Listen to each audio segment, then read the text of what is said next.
அகம்புறம் சமையலறைக்கு உங்களை அன்புடன் வரவேற்கிறோம்.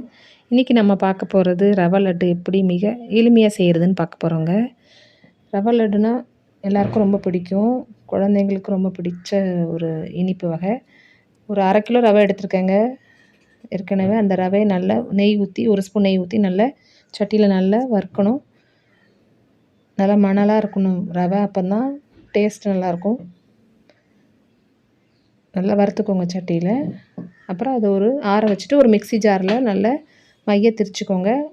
எந்த அளவுக்கு நம்ம ரவை எடுத்தோமோ அதே அளவுக்கு நம்ம சீனி எடுத்துக்கணும். 1/2 கிலோ சீனி எடுத்து அது கூட ஒரு 5 ஏலக்காய் போட்டு நல்லா நைஸாக திரிச்சுக்கணுங்க. திரிச்சுட்டு 2யும் ஒன்றா கலந்துடலாம்.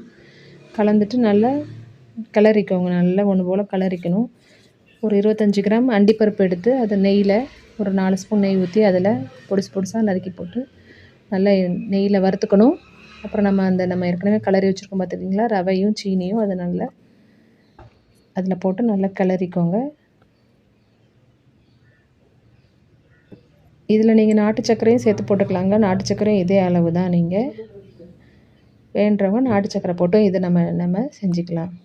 இதே மாதிரி நைஸாக திரிச்சுக்கணும். நாட்டு சர்க்கரையும் கொஞ்சம் கொஞ்சமாக நெய் ஊற்றின ஒரு பாத்திரத்தில் எடுத்து வச்சுக்கணும். கொஞ்சம் கொஞ்சமாக நெய் ஊற்றி ஒரு 2 ஸ்பூன் நெய்யை உருக்கி சூடாக அதில் ஊற்றி அப்புறம் தாங்க பிடிக்க முடியும். அப்போ தான் ரவை லட்டும் நல்ல இறுக்கமாக இருக்கும். 10 நாள் ஆனாலும் ஒன்றும் ஆகாது. நல்ல சுவையாக இருக்கும். ரவை லட்டு சாப்பிட்டு பார்த்து எப்படி இருக்குது கமெண்ட் பாக்ஸில் கமெண்ட் பண்ணுங்கள். சேனலை பார்த்ததுக்கு மிக்க நன்றி.